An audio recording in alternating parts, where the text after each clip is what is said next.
Chapter 437 Palace Banquet, 9. At this moment, the tall and strong woman said mockingly, "One say, Madam Yang, did you plan this again?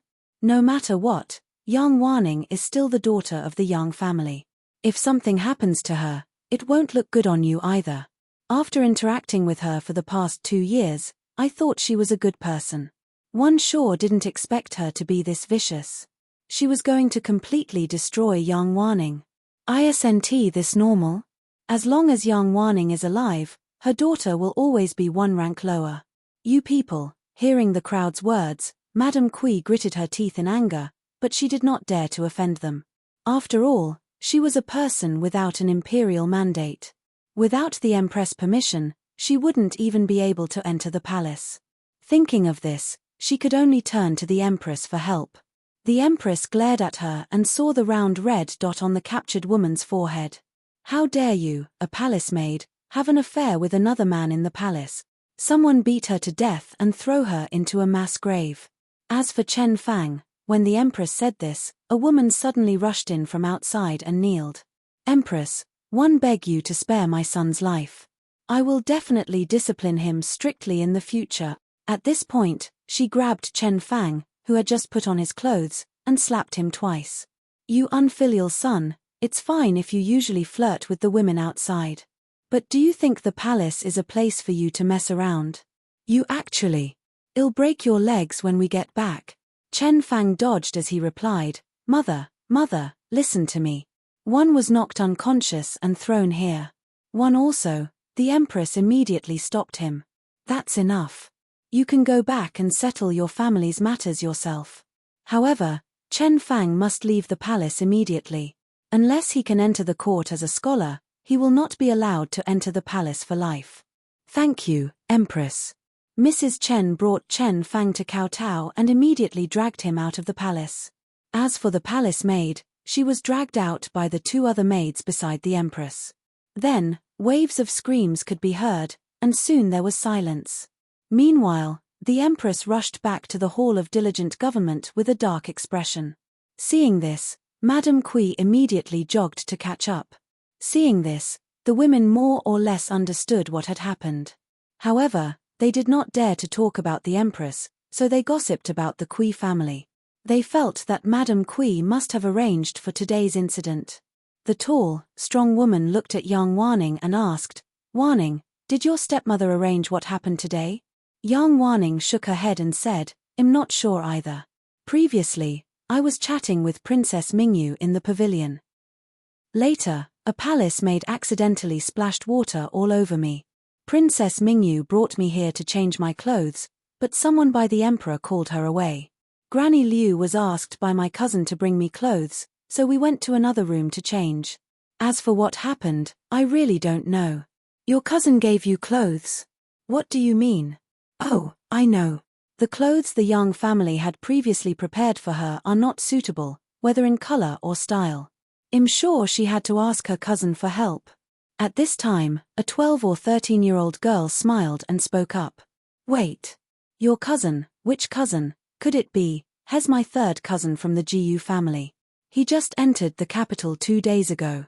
The Jiyu family, isn't the Jiyu family. My cousin didn't elaborate on his reason for coming here, but he followed the 3rd prince into the capital. "I see." After hearing this, the women rushed to the Hall of Diligent Government while discussing the Jiyu family, guessing what was happening with the Jiyu family re-entering the capital. Chapter 438 Palace Banquet, 10. Yang Wanning, who was lagging behind, looked at Granny Liu and asked, "Granny, do you recognize the tall and strong woman?" Yang Wanning had lived 2 lives, and even if her status in both lives was not high, she had always lived in the capital. Why had she never seen this person in both of her lives? If I remember correctly, she's the direct daughter of Lord Yang, the commander of the 9 gates. She married a scholar of the highest degree and has been working with her husband outstation. It seems her husband is to be rewarded for his meritorious service in quelling a rebellion. Granny Liu replied. Yang Wanning nodded to show she understood, but her thoughts were muddled. In her previous life, there were no sweet potatoes and no manifestations of Mother Goddess. Therefore, the Great Ming dynasty fell into chaos at this time. It fell into turmoil for over 10 years before it calmed down. However, less than 10% of the population survived. Ultimately, although the first prince killed his father and brothers, he was eliminated by the biding second prince, who ascended the throne. Although the third prince was disabled and sat in a wheelchair, he was said to be the ruler in the shadows. Unfortunately, he had never married. Of course, the young family members were all executed, but Yang Wanyu survived by changing her looks and becoming a servant girl in Yang Waning's manor. Furthermore, in order to live a better life, Yang Wanyu seduced Yang Waning's husband, a scholar who was also a teacher, and murdered Yang Waning before assuming her identity.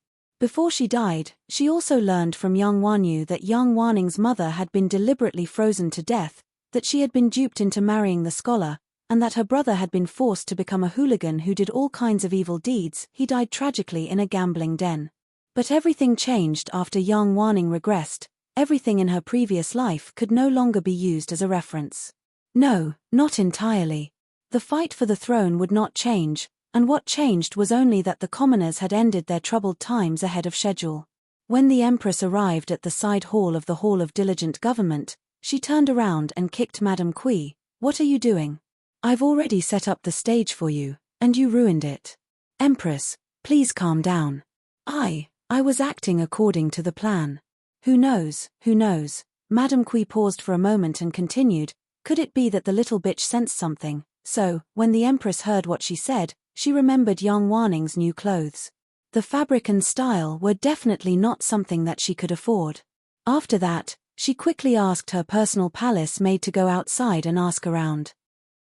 Because Yang Waning had previously spilled the beans to the others, the palace maid quickly got wind of what happened and returned to the Empress. Jiyu Chungrue, the third son of the Jiyu family. The Empress muttered and fell silent. Since that was the case, she might as well push him to the opposite side. It would be easy to deal with all of them in one fell swoop. Since she's already acquainted with the third prince, why don't we let her marry him? The Empress suggested. But that would make things too easy for her, Madame Kui said in shock. The issue was that her daughter was only a secondary consort, and Yang Waning was about to become a main consort. At that time, Yang Waning would definitely suppress them. "So, I guess it depends on your capabilities." The Empress turned her head and looked at her meaningfully. Madame Kui was stunned momentarily and did not understand what the Empress meant. When she saw this, a hint of disdain flashed across the Empress' eyes. She then turned around, sat to the side to drink tea, and ignored Madame Kui. The Emperor's representative had also arrived to remind the Empress Dowager that it was time. The Empress Dowager rose and stated, "We've had enough tea, and I'm sure you're all finished talking. Let's get there quickly so the Emperor doesn't have to wait any longer." After that, she waved at Zhu Ying and walked toward the Hall of Diligent Government with the help of her personal maid. The other women immediately stood up and followed after the Empress Dowager. Chapter 439 Palace Banquet 11. When they reached the outer perimeter of the Hall of Diligent Government, the Empress Dowager passed off Zhu Ying to King An's consort before separating. When Zhu Ying followed consort into the main entrance, she saw Zhu Huaiming and Jiyu Chungrue waiting at the door. When Zhu Huaiming and Jiyu Chungrue saw them, they quickly bowed to the old ladies. Seeing this, Consorten looked at Jiyu Chungrue and smiled. "I'll hand over your wife to you then. Come over to our residence whenever you're free." "Thank you. I'll pay you a visit for sure." Jiyu Chungrue nodded. He pulled Zhu Ying over to his side, and the three walked into the hall. The husband and wife followed Zhu Huaiming to sit at the Zhu family's table.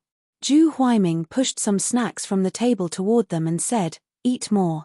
The food will get cold soon, so eat some to fill your stomach. Let's dig in." Jiyu Chungrue nodded and did not hesitate. He picked up a small piece of cornbread and began munching it down. As for Zhu Ying, she took a piece of chestnut cake. As soon as she bit down on the cake, she felt people looking over. She spread her spiritual senses while enjoying the snacks, listening and watching every move. Most of them were discussing the Yang family, especially the mother and daughter scheming against Yang Waning, and how they threw their dignity away. Then there was the crowd's curiosity toward the Jiyu couple, but not regarding why they were there. because the news of the sweet potato had already spread throughout the palace. Instead, these people were curious about their relationship with the Jew family and the third prince. Especially at Principal Jew's, sitting not far away, Ju Ying and her husband should been sitting at their side, but they didn't even say a word to them after they came in. Madame Ju whispered to Principal Ju. "Son, do you think we should try to repair our relationship with Ju Ying? This could be considered paving the way for Jiaqing." Principal Ju shook his head. "It's useless. If she still thinks she's a daughter of the Ju family, she would have come to pay her respects long ago, but they didn't. It's obvious that they don't want to interact with us. That's not up to her. She's still part of the Ju family. Don't do anything rash. You know better than one do what kind of life she had back home. If she makes a scene in public, we'll be in trouble. Besides, the consort selection is about to begin. Trying to repair our relationship now is useless, so let nature take its course." Although Madame Ju was still unwilling, she remembered Ju Ying's attitude toward her in Longevity Palace and ultimately did not say anything. However, after listening to the whole story, Ju Jiaqing felt very uncomfortable. On the one hand, she balked even at asking for Ju Ying's help. She felt it was embarrassing to beg Ju Ying, whom she had once bullied. On the other hand, she hoped to get Ju Ying's help. Because she knew very well that if she missed today's consort selection banquet, she would always be inferior to her eldest sister, who had already become the fourth prince's concubine. Thinking of this, she hesitated momentarily before walking over and sitting beside Ju Ying. "Second sister, why didn't you come back home to take a look after returning to the capital?" Ju Ying turned her head and looked at Ju Jiaqing's fake smile and scheming eyes. She was so disgusted that she almost vomited. Ju Jiaqing had come to beg for help but didn't even have a trace of sincerity. It was apparent she never cared for Ju Ying, past or present. It just so happened that Ju Ying did not want to interact with this family of hers. Thus, she sneered, "Oh, there's no way 1 a.m. Miss Ju's sister. Didn't you say I could only serve you as a slave for the rest of my life?" "You," Ju Jiaqing looked at her undisguised mockery and was so angry that she raised her hand, about to hit her. "Do you dare to hit me?" Ju Ying asked with a smile. Chapter 440 Palace Banquet, 12. Ju Jiaqing remembered where she was and clenched her fists tightly. Ultimately, she had no choice but to put her hands down. However, her eyes seemed to spew fire at her, as if they would burn her into ashes at any moment. Seeing this, Ju Ying replied coldly, "Since you've never treated me as a member of the Ju family, let's continue that. It's best if we don't interfere in each other's business in the future." She picked up her teacup and slowly drank it after saying that. "Mitch, there will be a day when you cry about that." Ju Jia gave a cold harumph. She turned around and returned to her seat with a livid face. "What's wrong? Why are you so angry?"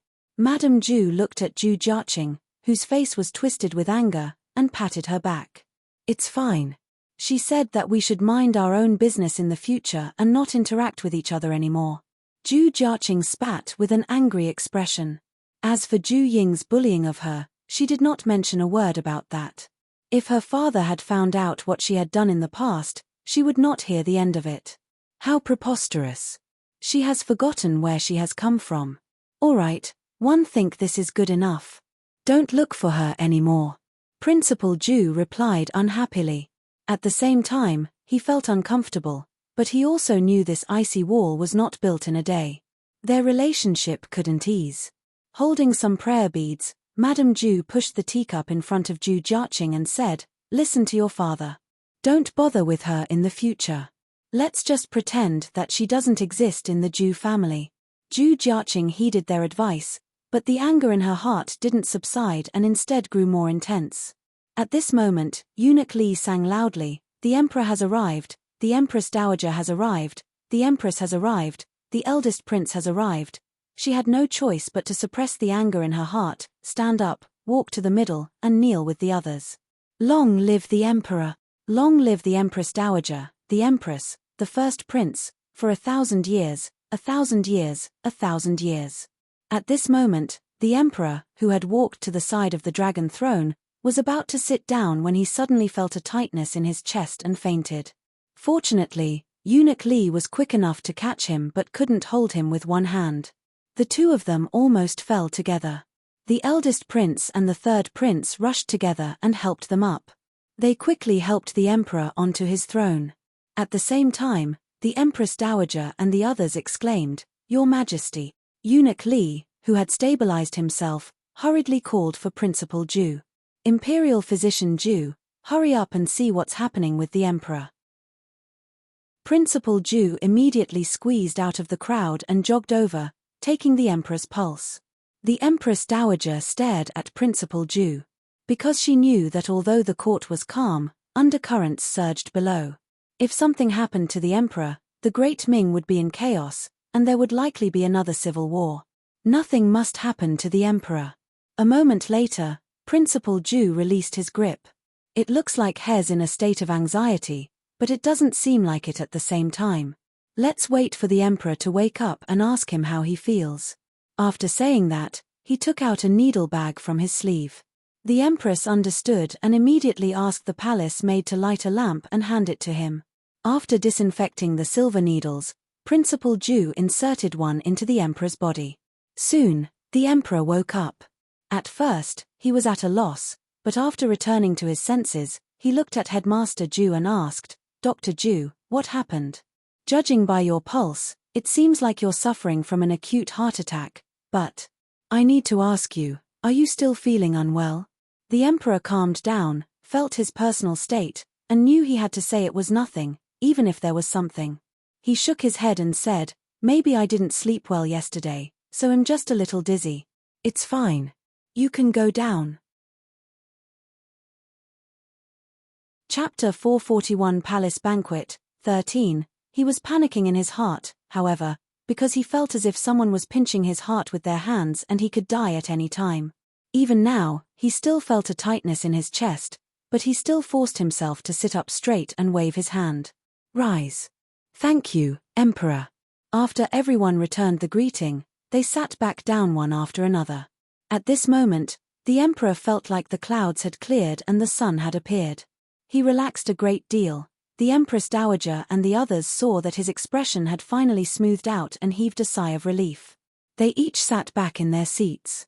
"I believe that all my beloved ministers know the purpose of holding this banquet today, so we'll get straight to the point."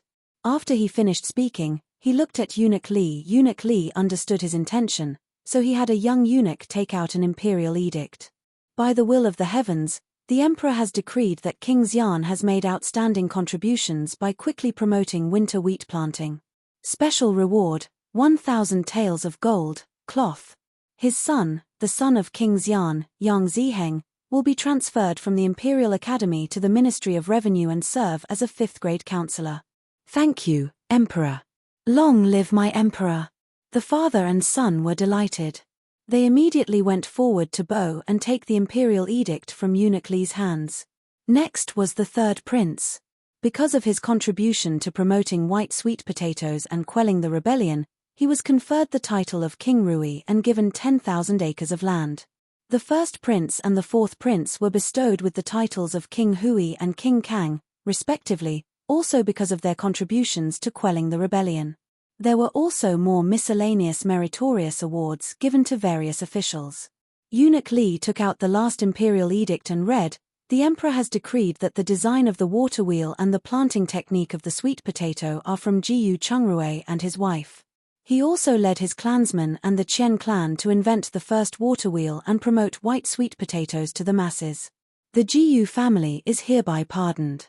Jiyu Chungrui will be adopted under Princess Pingyang's name and become the legitimate eldest son of the Jiyu family. He will regain his scholar status and be given a residence, 1,000 acres of land, a shop, and 100 pieces of cloth. Student Jiyu Chungrui, commoner Juying, thanks the emperor for his reward. "Long live my emperor, long live my emperor." The husband and wife stepped forward and bowed. Phut! The emperor spat out a mouthful of blood, startling everyone. Eunuch Li quickly supported him and said, "Emperor." The Empress Dowager, Empress, and other members of the royal family immediately surrounded him. The emperor waved his hand and covered his chest. "It's fine. I've spat out a mouthful of blood, But the tightness in my chest is gone now. After that, he held onto his chest and said to Jiyu Chungrui and Ju Ying, both of you may rise. At this moment, Principal Ju rushed over and retook the Emperor's pulse. Thank you, Emperor. The husband and wife stood up and returned to their seats with the imperial edict. Although the officials did not say anything, they were muttering inwardly. They were all worried that something was wrong with the Emperor's body, especially the fourth prince's faction. Their political power was far inferior to the first prince's, so they would die miserably if the Emperor passed now. At the same time, Ju Ying was also mumbling inwardly. Every time something happened to the Emperor, she could feel an invisible thing bouncing out of her body to attack him. The first time might have been a coincidence, but she had to take it seriously after the second time. But why? After thinking about it, she came to a conclusion. Although she had not yet recovered her identity as Mother Goddess, the Emperor was a believer in Mother Goddess no matter the circumstances. He couldn't accept her showing respect by kneeling. As for why the Empress Dowager and the third prince were fine, it was probably because she only bowed and did not kneel. Chapter 442 Palace Banquet, 14. Thinking of this, Ju Ying was both excited and nervous. She was excited because she had finally found a way to punish people. However, this would damage the dignity of Mother Goddess and hers, so she would not use it unless it were a matter of life and death. She was worried that the Emperor would find out about it. If he really made things difficult for her, it wouldn't be a problem for Jiyu Chungrui and her to go into hiding. But the people around her. It seemed that he would try his best not to kowtow to the Emperor in the future. Jiyu Chungrui was also feeling uneasy. He could not understand why the Emperor would put him under Princess Pingyang's name. To be honest, he did not want anything to do with this. This was because his new identity would not only not help him but also restrict him in every aspect. He might even get entangled in the drama of fighting for the throne if things went wrong. It seemed that they had to return to Dongyang as soon as possible. The third prince looked at the pale-faced Emperor and felt complicated. He could guess that the Emperor wanted to divide him and Jiyu Chungrui. Or rather, the Emperor wanted to turn Jiyu Chungrui into his aide and hold him firmly in his hands. This was also a move against his fourth brother, because everyone knew Princess Pingyang had always supported the fourth prince. It was also likely to be a move to lure the first prince into killing Jiyu Chungrui. Ultimately, this was a superb move on the chessboard. The Emperor moved only a little pawn to rail up the three princes.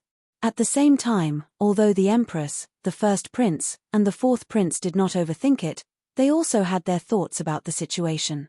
The faces of the young family members turned hideous, especially Madame Kui and her daughter. They bullied young Wanning because she did not have a backer. The Jiyu family's comeback had undoubtedly dealt them a heavy blow. The only one happy about this turn of events was young Wanning. As long as the Jiyu family was no longer guilty of their crimes, her chances of winning tonight's selection banquet would be much higher. She looked at the third prince because he was her target, the future emperor. As for the other stuff, she had not thought of it yet, nor was she in the mood to think about it. A moment later, Principal Ju retracted his hand. The emperor is not seriously ill. He is just stressed out, so he should rest more. But why did he vomit blood? The Empress Dowager asked in confusion. That's a blood clot. Spitting them out is actually better for him. Great to hear that. The Empress Dowager heaved a sigh of relief and said to the Emperor, "Why don't we postpone the event? It's better if you go back and rest. We'll be here for the rest of the banquet." "No need. My body is fine." "Let's continue." The Emperor shook his head. "All right then, but if you feel unwell again, you'd better listen to your mother." The Emperor nodded and asked Eunuch Li to arrange for the program's continuation. Eunuch Li hesitated for a moment before nodding his head. He let the dancers that he had prepared go on stage. After the two dances, the people's minds also calmed down. The Empress Dowager and the others saw that the Emperor had recovered his usual spirit and finally heaved a sigh of relief. "Shinran," the Empress called out. "I heard that you recently learned a new song.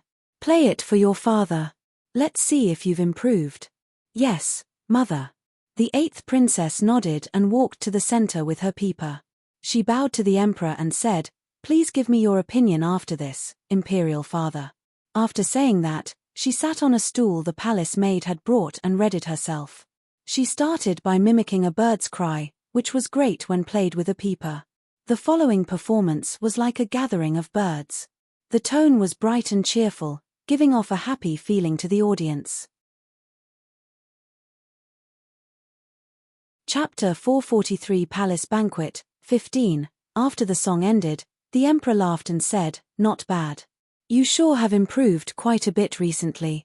Shinran, you have to work harder in the future and strive to play a famous piece as soon as possible." "Thank you, imperial father. One will definitely work hard and let you hear a famous song I can play as soon as possible," the eighth princess replied. All right. Father will be waiting." The emperor nodded. The eighth princess left obediently after that. The empress then called out the names of a few young ladies. They were all excellent in their crafts, be it singing, dancing, or painting. Soon, it was the young family's turn. It was unimoun if the empress deliberately stifled young Wanning, but she called young Wanyu up first. After young Wanyu went up, she performed an intricate dance. Unfortunately, the dance did not go well because of the difficulty, and her body was not flexible enough. Perhaps she had also noticed this, so she sulked when she went down. Next was young Wanning. She did not expect the empress to give her a chance to show off her chess skills, which she was best at. Young Wanning hesitated momentarily but still went up to play against Grand Scholar Sun, who was excellent at chess. Initially, the Grand Scholar was at a disadvantage, but he quickly tied the score and won against young Wanning in the end. Finally, he commented, "Miss Yang's chess skills are pretty good. Your layout is exquisite, and I'm sure not many people here are your opponents. However, what you lack is endurance and a calm heart. Only when your heart is completely calm can you judge what to do next. I've learned my lesson. Thank you for your advice, Lord Sunday." Young Wanning bowed. At the same time, she started to self-reflect, as it was said that chess was like life. She was not calm, and it seemed that she had to practice more and pay more attention in the future. "Let's play again if there's a chance." The Grand Scholar Sun returned the bow, turned around, and left. Next was Zhu Jiaqing, and her performance was calligraphy. Although it lacked the strength and charm, her handwriting was still quite pretty. After being flattered by everyone, Zhu Jiaqing looked at Zhu Ying with a proud expression and said, "Zhu Ying, you haven't shown your face in front of everyone yet. Why don't you take this opportunity to show everyone your talent?" "Your Majesty, May 1st, she asked the Empress. Principal Zhu and Madame Zhu's expressions turned ugly. This was because Zhu Ying wasn't giving the Zhu family the time of day. If she exposed the truth, the Zhu family would lose all their face. The Empress Dowager and Consort An's expressions also turned. They knew Zhu Ying had grown up in the kitchen. She could not even read, let alone have the talent to perform. Wasn't this just purely embarrassing for her? Madame Kui and her daughter were also delighted. If Zhu Ying embarrassed herself here, she would have to lower her head before them in the future. Young Wanyu gloated, while young Wanning was full of worry. The third prince and Zhu Huaiming were filled with curiosity because the Zhu Ying they had come into contact with was very different from the one in the rumors, so they hoped Zhu Ying would be able to create a miracle. Let's see Lady Gus' intention. The Empress hesitated for a moment before replying. She could not figure out why the Emperor would suddenly put Jiyu Chungrui under the name of Ping Yang. Hence, it was best not to offend him. How about it, Zhu Ying? Do you want to try? Zhu Jiaqing tried to force Zhu Ying again. Chinga, don't be so rude. Quickly, come back here. Principal Zhu put down his cup and scolded sternly. Zhu Jiaqing didn't retreat after hearing that. Instead, she looked at Zhu Ying provocatively. Chapter 444 Palace Banquet, 16. This is a rare opportunity. Does Lady Jiyu not want to show off her talent? Or does she not have any talent? Young Wanyu jeered. That's right, hurry up. If you need anything, I'll prepare it for you, the princess added. Jiyu Chungrui was about to get up when Ju Ying pulled him back and said, "All right, then I'll have to trouble the princess to prepare a sharp knife, a piece of tender tofu, a chopping board, and a basin of water for me." "You mean you want to cook?" the 8th princess asked mockingly. Ju Ying smiled but did not reply. The 8th princess snorted and sent people to prepare. Everyone immediately started discussing it curiously. They didn't understand what she was planning to do. Was it that she was planning to cook here? How could she cook without a fire? "Ju Ying, what are you planning to cook?" the Empress Dowager asked curiously. "Empress Dowager, I'm not cooking, but just performing my knife skills." Ju Ying stepped forward and answered. Ju Jiaqing sneered. "One thought you'd bettered yourself, but you're only destined to work in the kitchen." Ju Ying looked at her with a faint smile and ignored her. After a while, the tofu was placed on stage, and everyone looked at her curiously. Ju Ying got up and started working on the table before her. First, she picked up the tofu and shaped it into a square. She then placed the knife on the chopping board, dipped it in water, and sliced the tofu. However, from afar, it looked like she was holding the knife above the tofu and quickly shaking her wrist. After she was done, she changed the direction of the incision to a 90-degree angle and continued slicing the tofu. Just as everyone was in the dark about what she was doing, she quickly cut off the 4 corners of the tofu and rounded them. Finally, Ju Ying scooped up the tofu with a knife and gently placed it in the water, shaking it gently. A moment later, a chrysanthemum flower with strands as thin as hair took shape. Ju Huaiming looked over and laughed. 8th princess, Ju Ying raised her head and said, "Please, look at my knife skills for yourself." The 8th princess looked at her suspiciously and walked over. When she saw the chrysanthemum floating in the water, she was stunned. Ju Jiaqing looked at the 8th princess' expression and was startled. She ran over and saw the chrysanthemum in the water basin, also in disbelief. Ju Ying's knife skills were too good. She could slice tofu into shreds without breaking a single strand. The emperor looked at their expressions and was also interested. He asked a palace maid at the side to bring it over for everyone to see. After the palace maid understood, she immediately ran to take the basin.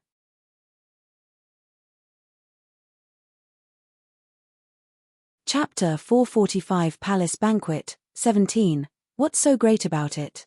No matter how good it is, it's just you being a cook. Ju Jiaqing said disdainfully. You can't say that. The minimum requirement for being a good wife and mother is to know how to cook and make clothes. If you don't know the basics, how can you be a wife and mother? Don't you think so? Ju Huaiming said with an evil smile. When Ju Jiaqing heard his defense, she was so jealous that she went dizzy. She yelled out without thinking, "You! Why are you so protective of her? Are you two having an affair?" However, she regretted it after saying that. Before she could return to her senses, she was kicked to the ground by Ju Ying. She was in so much pain that she could not recover for a long time. "Ju Ying, you've gone too far." Madame Ju stood up and knocked on her walking stick. Everyone knows who went overboard, and it isn't me. Ju Ying turned her head and replied expressionlessly. "Jiaqing's words are too much," someone immediately echoed. "Indeed. She slandered someone without any evidence. If it were me, one would beat her half to death. Hurry up and take her away. She's a girl, but her words are sharp and mean," the Empress Dowager hurriedly added. At the same time, she was highly disappointed with Ju Jiaqing's performance. An arrogant, jealous, and impulsive person like her could not be the daughter-in-law of the royal family. Moreover, she was the daughter of an imperial physician. She absolutely could not marry into the royal family, or she would definitely stir up trouble in the family. She gave the Empress a look. The Empress nodded and crossed out Ju Jiaqing's name. Principal Ju heaved a sigh of relief when he saw this. Based on her performance tonight, if she really marries into the royal family, she might bring disaster to the family. At the same time, Mrs. Ju's face turned pale. She quickly helped Ju Jiaqing up and ran out. When the old madam saw this, she looked at Ju Ying with resentment. She simply threw the Ju family's dignity to the ground for others to step on. Moreover, after such a ruckus, it would be difficult for Ju Jiaqing to marry into a higher position, let alone the third prince. The eighth princess looked at Ju Ying with apprehension. She did not expect that Ju Ying would hit someone just because of that. It seemed better to avoid contact with her in the future. At the same time, Madame Kui, her daughter, and Yang Wanyu looked at Ju Ying with trepidation. It seemed that they could not openly bully Yang Wanning in the future. Of course, some people were secretly happy, especially those who were sworn enemies of Ju Jiaqing and the Ju family. Princess Mingya's eyes lit up as she looked at Ju Ying. A person who would move her feet instead of her mouth whenever possible really suited her taste. It seemed that she had finally found a soulmate. The Empress looked at Ju Ying with curiosity and suspicion. If she was correct, Ju Ying must know martial arts. Otherwise, that kick would not have been so fast and ruthless. Is there anyone else who wants to show off their talents? As soon as she finished speaking, a few younger ones came up one after another, most of them just dancing. However, no one was in the mood to watch, so it ended quickly. After a while, the banquet officially began. As Ju Huaiming said, all the dishes were already cold when they were served. The key was that the dishes were exquisite, although the portions were too small. There was a braised carp, stir-fried meat, beef slices with soy sauce, stir-fried cabbage, a plate of sesame seed cakes, rice, and egg soup. After the Emperor and Empress had started the banquet, they took a cup of wine and left. Everyone exchanged a few pleasantries and hurriedly ate a few mouthfuls before dispersing. Following that, the couple followed the third prince back to the manor.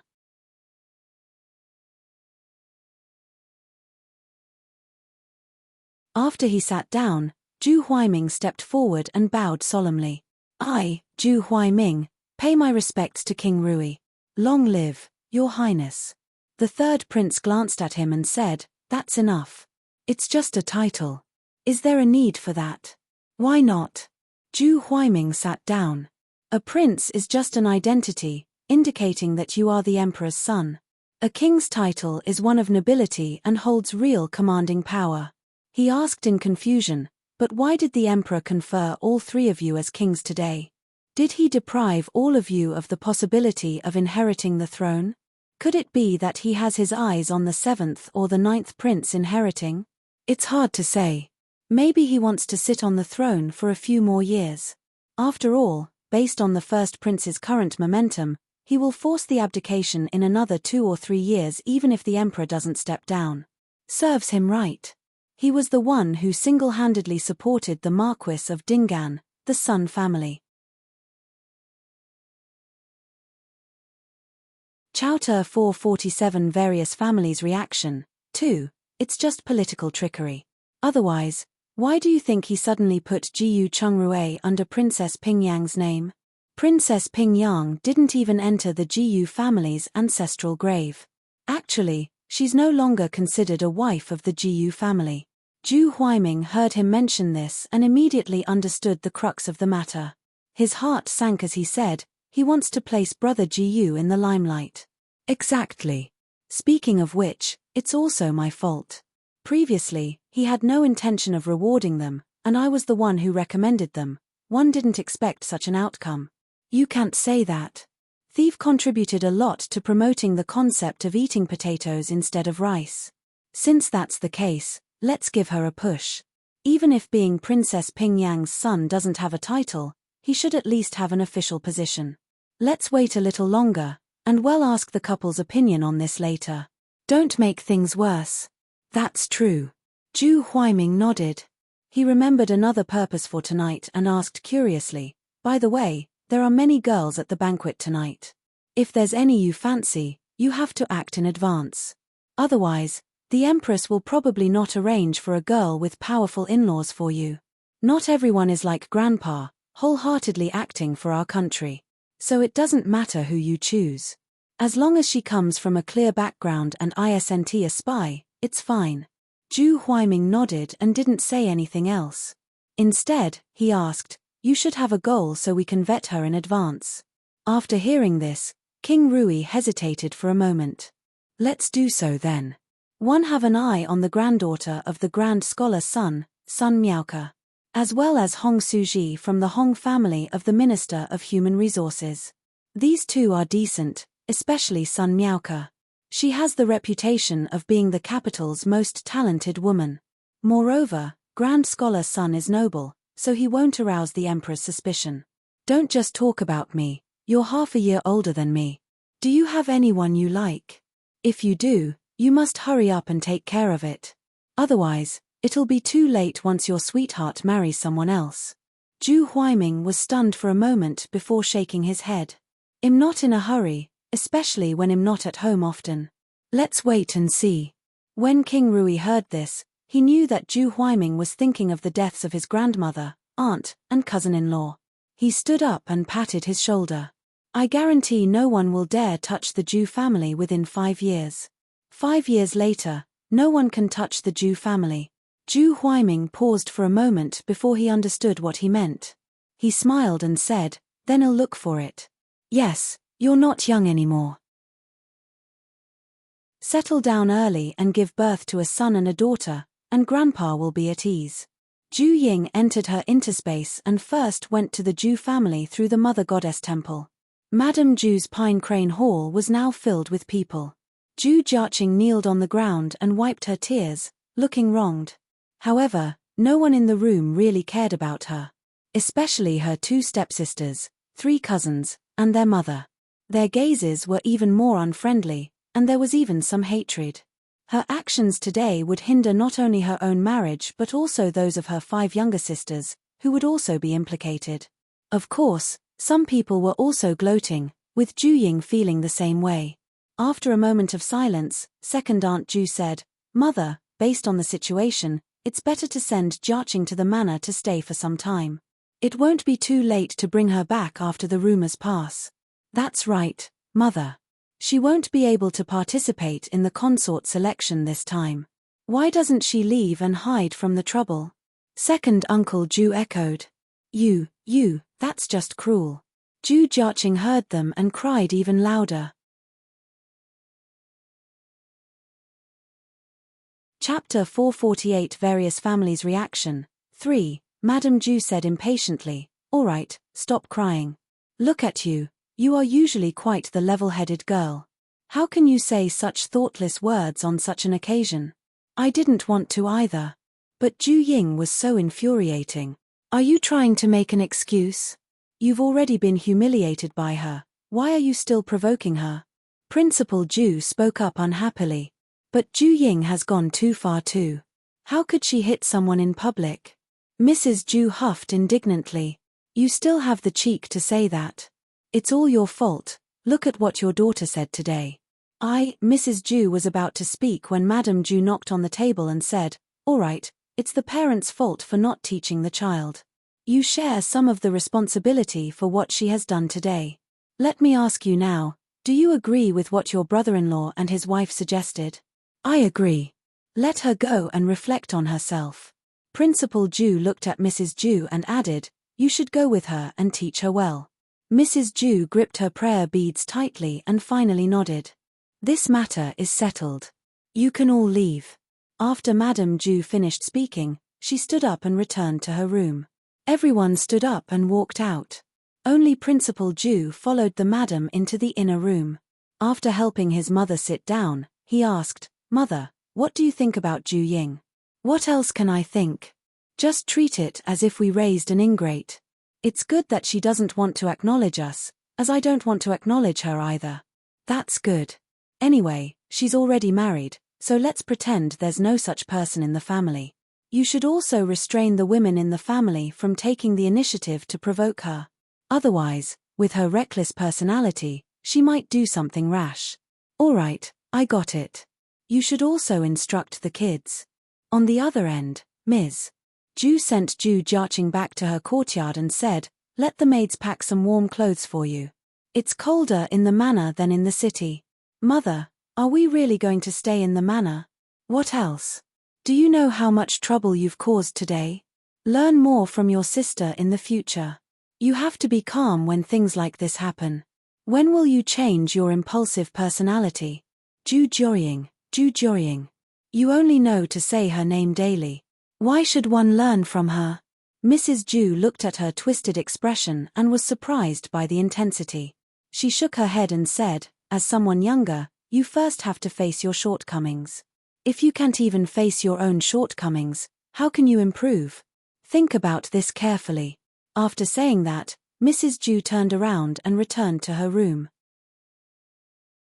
Ju Jiaqing was so furious that she swept the teacup on the table to the ground, then crawled onto the table and cried. The maidservants were so frightened that none of them dared to make a sound. However, Ju Jiaqing quickly raised his head and asked, "Who knows where Ju Ying's adoptive mother and family went? After Ju Ying got married, didn't you find an excuse to drive them to the hot spring manor?" Ju Jiaqing's eyes flashed with a trace of viciousness, just in time. "Hurry up and pack my luggage." "Yes." The 4 servant girls responded and immediately busied themselves. Ju Ying could not bear to see this. It seemed that she had to bring her adoptive mother's family away from the Ju family as soon as possible. Otherwise, they would probably be implicated. But where were their servitude contracts? Thinking of this, Ju Ying searched the rooms of Mrs. Ju and the in-laws, but she found nothing. In the end, she found it in Madame Ju's room. But how should she take it back openly?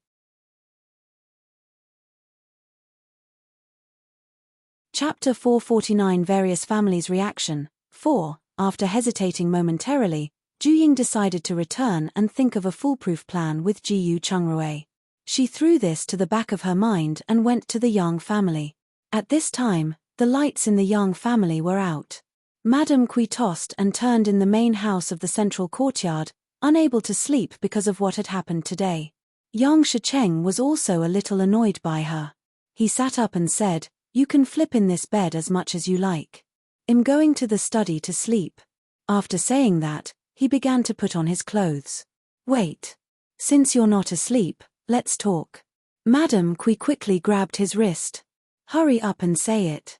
We still have morning court tomorrow." Yang Shicheng yawned. Madame Kui had no choice but to tell him how they plotted against Yang Wanning and how the Empress reprimanded them. Finally, she asked, "What did the Empress mean by that? What does she mean by it depends on my ability?" Yang Shicheng looked at her with disgust. If she hadn't helped him with many private things over the years, to be honest, he wouldn't have promoted her as his wife for fear that she would fall out with him. What a dense woman. He replied with disdain, "Even if the emperor bestows the marriage, a marriage will not be successful if something happens to the bride. It will, in turn, delay the 3rd prince's marriage. No, it's King Rui now. The Empress wants me to continue to think of ways to eliminate Yang Wanning."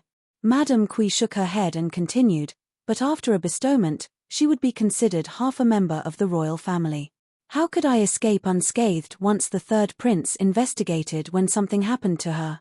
Yang Shicheng looked at her in surprise, as he didn't expect her to think of this. It seemed that she understood the Empress' intention, but she didn't dare to think about it, or rather, she didn't dare to do it. That was what kept her up at night. There's a phrase called accident and an idiom called killing someone with a borrowed knife. After saying that, he put on his clothes and walked out. When Madame Kui returned to her senses, he was already gone. After that, she crawled under the blanket and couldn't help but shiver. Yang Wanning was his biological daughter, yet he could give her ideas without blinking about dealing with his daughter. Was it just because of the Jiyu family? It seemed that she had to be more careful. Otherwise, she might be abandoned at any time. As for Yang Wanning, she would wait and judge the situation. Regardless, she did not plan to do anything more herself. Ju Ying heard Yang Shicheng's words and felt the coldness in his heart. He probably only had himself and no one else inside him. Thinking of this, Ju Ying turned to look at the Empress. At that moment, the Empress discussed the ladies who had appeared earlier at the banquet with the Emperor. At the same time, the Emperor was flipping through a booklet in his hand. Ju Ying went over to take a look. It clearly recorded each girl's preferences, personality, strengths, weaknesses, abilities, etc. It even recorded their shady doings. The records were very detailed. Ju Ying was curious as it would take an abnormal person to record all of this. However, she soon discovered some things that could be improved. For example, Ju Jiaqing's brutal side, which no one knew, was not recorded down. It seemed that this was not as detailed as she thought. The empress said, I've chosen 2 consorts for the third prince. One is the Empress Dowager's niece, the daughter of the current Minister of Rights, Qin Wei. She's the only girl in the Qin family and is said to be doted on by thousands. There's the daughter of the Minister of Revenue, Yang Wanning, born of the Jiyu family. Oh, then tell me, why did you choose Yang Wanning? As far as one know, Yang Shicheng is very close to you. Moreover, you intend to make Yang Wanyu the eldest prince's second consort. The emperor raised his head and stared at her.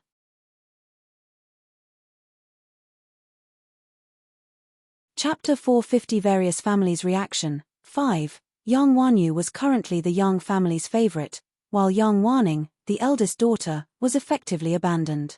Pushing Yang Wanning to the third prince was equivalent to cutting off his support from the in-laws. It could also drive a wedge between the emperor and the third prince. As for the Empress Dowager's niece, the emperor would not marry her to any of the princes, especially the third prince. Otherwise, the Empress Dowager might not always be on his side. A man should marry a wise wife. When Mrs. Jiyu was not feeling well 2 years ago, Yang Wanning helped her mother manage her dowry. It is said that she managed it well. I see, it was easy for Madame Kui to seize power right after that. The Empress knew this was because Yang Shicheng took advantage of Mrs. Gus' death and the snowstorm's impact to seize the dowry forcefully, but she could not say this clearly. Seeing this, the emperor couldn't be bothered to listen to her explanation anymore and asked, what about the fourth prince? The daughter of the Minister of Personnel, Hong Suji. That is fine. The emperor hesitated for a moment before nodding. Lord Hong was his trusted aide. With Hong Suji and Principal Ju, the fourth prince would be closely watched. What about the seventh prince? He asked.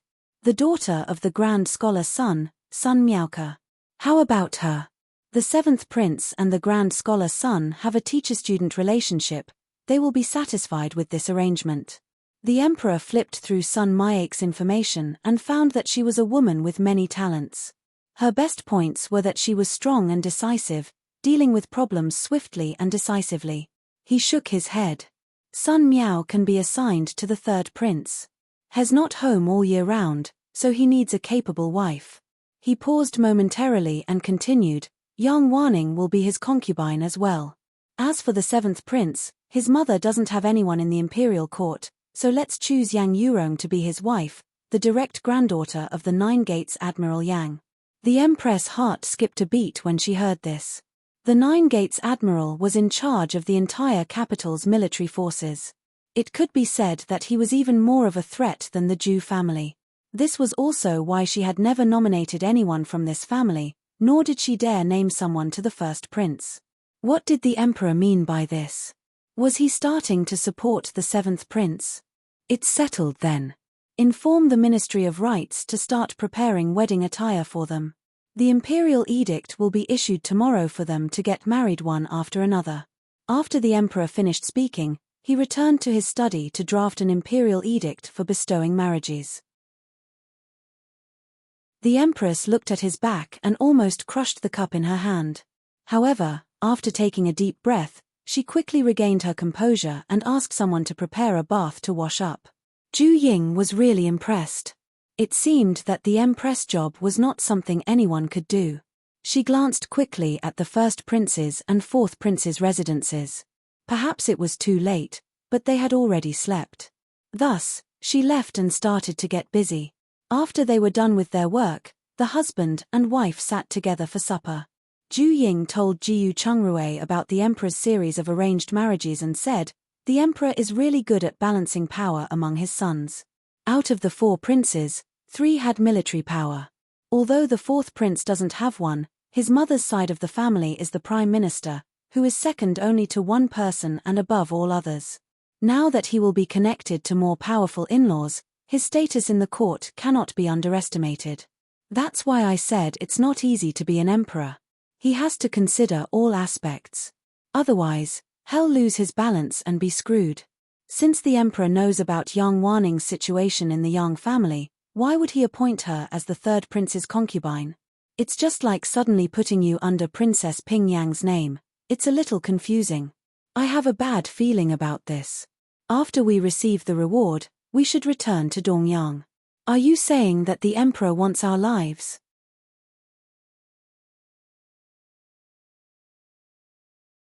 Chapter 451 Various Families' Reaction 6. You will know when you see the reactions of the princes after the imperial edict is issued tomorrow. In short, the first prince and the Yang family will definitely not watch the Jiyu family rise again.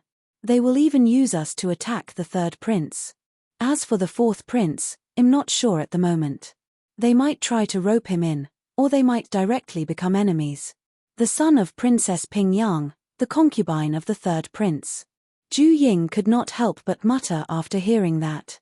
Could it be that the emperor wanted to place them on a pedestal and drop them to their deaths? She knew she had to pay more attention to the reactions of all parties from now on. If necessary, she did not mind striking first. Thinking of this, she immediately remembered Zhu Jiaqing's plan. Zhu Ying quickly told Jiyu Chungrui and asked, "By the way, do you think there's a way to successfully bring my original self's adoptive mother and her family out successfully? Otherwise, Zhu Jiaqing would definitely vent her anger on them after getting snubbed by me. With your relationship, there is only one way, and that is to threaten them. Otherwise, the Zhu family will definitely not let them go. Moreover, we have to be confident in our threats. Otherwise, we might be countered." Threatening them? Zhu Ying carefully reviewed her original self's memories. Besides Zhu Jiaqing's facade, she knew nothing else could be levied. However, Zhu Jiaqing's status in the family was not very high. This was probably not enough to threaten Madame Zhu. Jiyu Chungrui saw her frown and knew she had nothing to work on. Afterwards, he got up and went to his laboratory to work on something. When he came out, he handed her a paper bag and said, "If you can't think of a solution for now, apply this medicine to Zhu Jiaqing's skin. This would cause a person to develop a slight rash all over their body. It will look like a typical rash and recover in 7 or 8 days without any antidote. I'm sure she won't be able to care about your adoptive mother's family for some time after that. We can use these few days to think of something." Although it was a little underhand, it's perfect for dealing with Zhu Jiaqing. After Zhu Ying finished speaking, she turned around and applied the medicine to Zhu Jiaqing's face and hands through the Mother Goddess temple. After confirming that the medicine was all absorbed by Zhu Jiaqing, only Zhu Ying put away the remaining medicine powder. Just as she was about to leave the Zhu family, she suddenly saw the eldest son of the Zhu family, Zhu Likuan, sneaking out of the door and entering a brothel. He called out to a girl named Chinga, and after entering the house, he immediately hugged her and started kissing her. Chinga pushed him away. "Look at how anxious you are. Why? Can't your wife satisfy you? She's not as good at serving me as you are. Let's not talk about her. Just serve me well tonight." After Zhu Likuan finished speaking, he carried Chinga onto the bed. When Zhu Ying saw this, she retreated in disgust. She wanted to give Zhu Likuan's wife a dream about this, but when she saw her bulging belly, she didn't do anything. Jiyu Chungrui saw her beaming with joy when she came back and asked, "Why? Did you find anything new?" Yes. Zhu Ying nodded repeatedly. Then, she told him about Zhu Likuan. "Isn't there a rule in the country that officials are not allowed to enter and exit a brothel?" "Yes. Is Zhu Likuan an official?" "He should be." When he was 17 years old, he entered the Imperial Academy of Medicine and became the deputy to Principal Zhu. After 7 or 8 years, he must have become a royal doctor somehow. Even if he isn't won, his future is over now that we know of this scandal. Alright, let's be polite and send over a letter for now. Sure, hurry up and wash up, let's go to bed. Zhu Ying then turned around and went into the bathroom. Jiyu Chungrui and Zhu Ying were about to have breakfast the following day when the third prince walked in.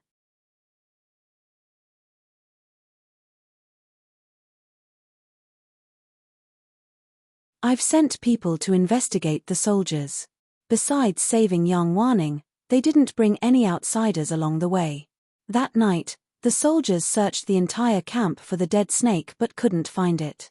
Strange, where did that basilisk go? Send someone into the mountains to search again. If it's dead, one want to see its corpse. One will bring people over personally." After saying that, Feng turned around and strode out. After he left, the first prince looked at the other two and said, "Mr. Zhao, Mr. Chu, I'm sure you've heard about what happened last night. What do you think about the emperor's decision? Why did he put Jiyu Chongrui under Pingyang's name? I feel that the emperor is trying to rope him in, my prince." Mr. Zhao spoke up. Rope him in?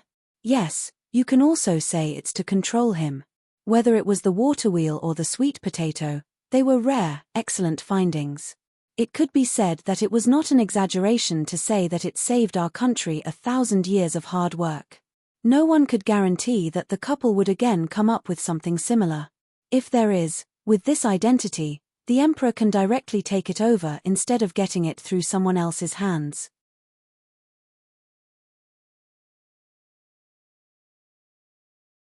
Chapter 453 Various Families' Reaction, 8. Also, about the sweet potatoes and the water wheel, Mr. Chu added. Everyone knows what's happening, especially with the white sweet potatoes. If the emperor doesn't give any practical benefits, what would the officials think? The wonderful thing is that the emperor only gave him a title and nothing else. Based on what you said, it seems one really can't touch them. The first prince said it unwillingly. Let's see how it goes. At least for now, we can't touch them. Otherwise, before Mr. Zhao could finish his sentence, the eunuch guarding the door knocked and said, "Your Highness, the palace's messenger is here." "Oh, that's quite fast. Go and inform the ladies to get ready. One will be right there." "Yes." The eunuch turned around and left after that. "Wait here," the first prince said. "I'll go receive the decree, and we'll continue this topic when one return." After saying that, he stood up and walked out. After a while, he returned and thoughtfully placed the imperial edict on the table. "Yang Wanning has been bestowed on my third brother as a concubine. That's a good thing. She can be our spy now that Yang Wanning has entered the third prince's manor. I hope so, and one hope nothing goes wrong." The first prince shook his head at that. "I don't think there will be a problem. Firstly, her younger brother, Yang Chenglin, is still in the hands of the Yang family. Secondly, there's also Miss Wanyu, who can openly enter and leave King Rui's manor." Mr. Chu added. "All right then, let's take a look at how it goes." The first prince nodded in agreement. Ju Ying withdrew, and a thoughtful expression flashed across her eyes. It turned out that the empress had a double plan. If Yang Wanning could enter the third prince's residence, she could use Yang. If Yang Wanning could enter the third prince's residence, she could use Yang Wanning to spy on the third prince.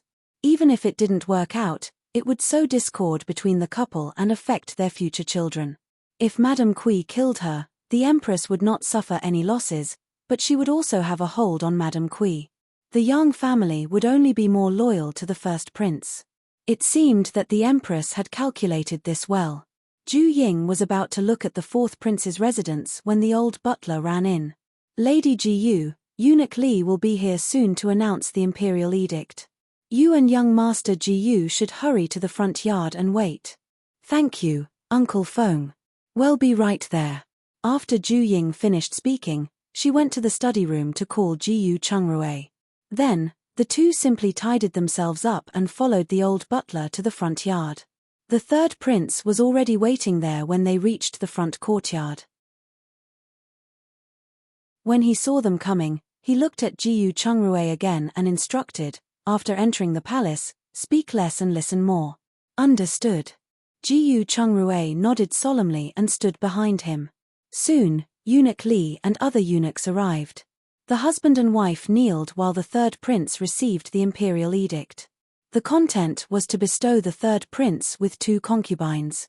Moreover, the date of marrying the main consort was set for the next month, while the secondary consort would be in February of next year. What surprised Ju Ying was that Eunuch Li was actually fine when Ju Ying kneeled. However, she did not know that the emperor, busy with memorials, suddenly fainted in front of the imperial table. The eunuchs and serving girls on duty were so frightened that their faces turned pale. Eunuch Li's disciple, Xiao Dezi, immediately called for the imperial physician while he led his men to help the emperor onto his bed. On the other end, after announcing the imperial edict, Eunuch Li handed 2 copies of the list to the third prince and Jiyu Chungrui. This is the list of the emperor's rewards. You can take a look at them. After saying that, he asked the guards to bring in their rewards. Thank you for your trouble, Eunuch Li. Please wait a moment, and please sit down for a cup of tea. After the third prince finished speaking, he gave Butler Feng a look. Butler Feng immediately brought everyone else to sit at the side. While serving tea, he also gave them some tea money.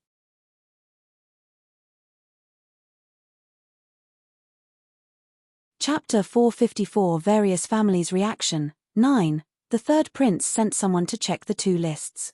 After confirming that there were no mistakes, he replied to Eunuch Li, since you've confirmed there's no mistake, we still have another mandate to be completed. Well, take our leave first, Eunuch Li said after receiving the reply. All right, come over for tea when you have time, the third prince politely offered. Eunuch Li turned his head and said to a young eunuch, bring young Master Jiyu back to the palace to meet the emperor. The young eunuch responded, walked to Jiyu Chungrue, and bowed. He led the way to the palace immediately after. After Eunuch Li and the others had left, the third prince asked Butler Feng to store his rewards in the warehouse while storing Jiyu Chengru's reward in the guest courtyard. Just as he was about to go out for something, a guard suddenly ran over and said, Greetings, King Rui. The emperor is unconscious, and the Empress Dowager has invited all the princes into the palace. What? Unconscious? What happened? The third prince asked hurriedly. I'm not sure either. I only know that he fainted while he was reviewing a memorial. Let's go. The third prince immediately followed him and ran to the imperial palace. Seeing this, Butler Feng quickly arranged for a carriage to catch up. Ju Ying touched her nose thoughtfully, then followed the servant carrying the rewards back to the guest courtyard. After storing them in a small storeroom, she immediately sent her consciousness to the fourth prince's manor. As expected, Eunuch Li was already there. After receiving the imperial edict, the fourth prince also inquired about the third prince and the seventh prince's consorts. After Eunuch Li left, the fourth prince was silent momentarily before saying, Yang Wanning was actually given to my third brother. Interesting. Father is starting to suppress my eldest brother. Seventh Su, the seventh son of the Su family, walked over casually and replied, Cousin, you have to be careful. Minister Hong is the emperor's diehard supporter. We've repeatedly asked him for help, but he rejected us. That depends on how you see this. At least his daughter Isnt bestowed on my eldest or third brother. The fourth prince replied and looked at Seventh Su deeply. Seventh Su was stunned momentarily before smiling and saying, That's true. We're still relatively safe compared to them. It was just a woman, and it would be easy for them to guard against her. Also, it was beneficial for them to get in touch with the Hong family. By the way, I heard that the emperor summoned Jiyu Chungrue into the palace. Is that so? What exactly is the emperor? Just as the fourth prince was about to turn around and return to his residence, a guard ran over to reporting to King Kang, the emperor has fainted. The Empress Dowager has summoned all the princes into the palace. What? The fourth prince and seventh master Su looked at each other solemnly. They would be in a bad position if something happened to the emperor. The fourth prince immediately handed the imperial edict to seventh Su and ordered his servants to prepare a carriage. He then rushed to the palace with his guards. Ju Ying then turned to look at the palace. At this time, the emperor had already woken up. Although he was a little dispirited, he was still fine. The Empress Dowager and Empress were guarding him. The third prince caught up to Jiyu Chungrue, let him get into the carriage, and rushed all the way into the back of the palace. After entering the palace, the third prince brought Jiyu Chungrue into a side hall while he himself entered the study. Seeing that the emperor had woken up, he heaved a sigh of relief and asked, Are you all right, father? The emperor shook his head and didn't say anything. It was the Empress Dowager who answered, The imperial physicians said your father's fine but just too tired. He will need to rest more. That's great to hear. The Empress Dowager looked at the emperor and said, Your Majesty, well, take our leave. Have a good sleep. The emperor nodded and looked at the third prince, saying, Bring Jiyu Chungrue along for the morning court session tomorrow. Yes, father. Please take your rest. After the third prince finished speaking, he left the study with the Empress Dowager. the Empress, and the fourth prince's mother, consort Shu.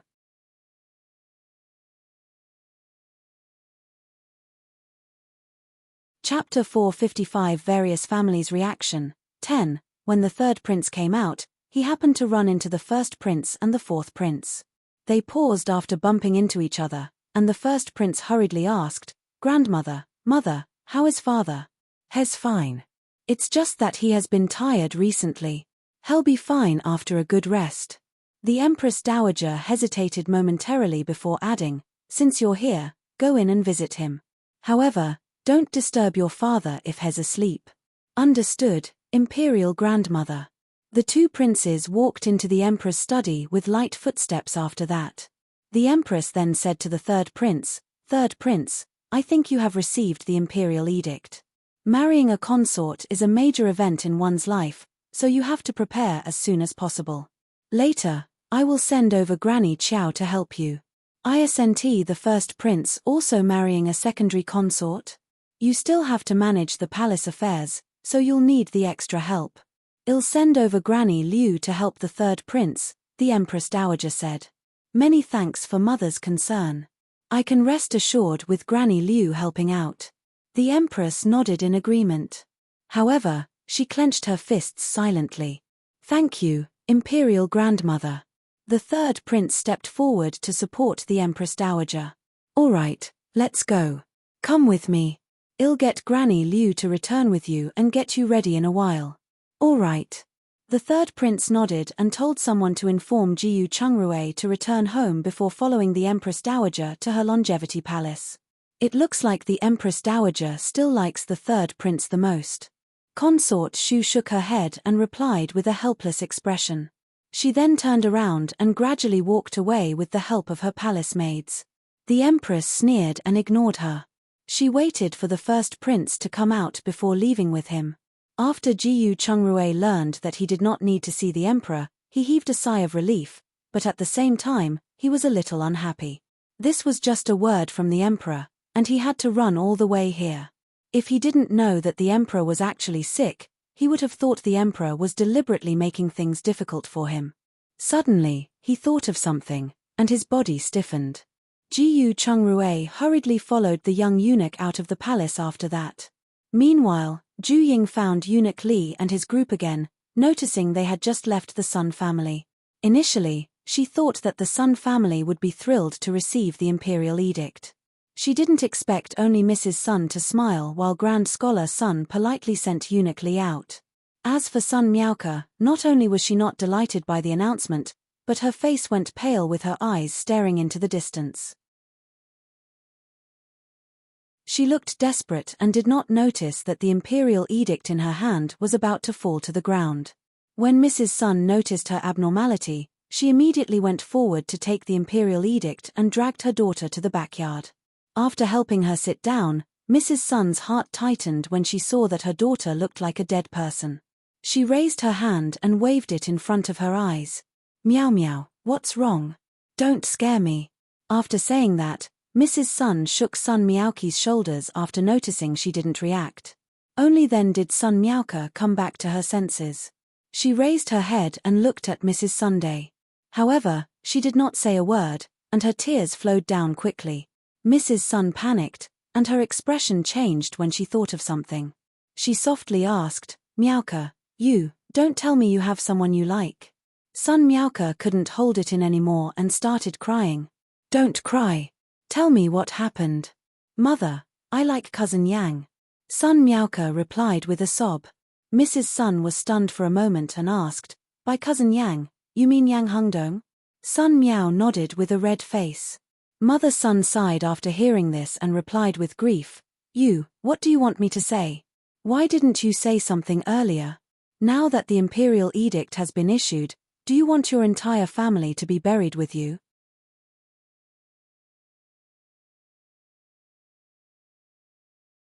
Chapter 456 Various Families' Reaction. 11.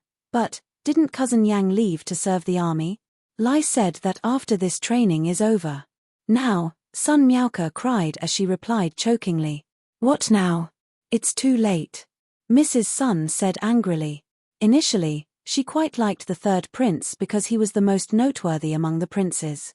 She thought she had snagged a good son-in-law and didn't expect such troubles. She advised, "Let's end this discussion here. During this period, stay at home and adjust your mood. You'll marry the third prince in a month. Mother, it's too late to say anything now. If you don't want the entire Sun residence buried with you, you should obediently marry him. Moreover, the third prince is not only capable, but he is also good-looking. He is a rare, good man. But his personality is too cold. Yang Hungdong has a good temper, but he has a concubine. He's less devoted than you think.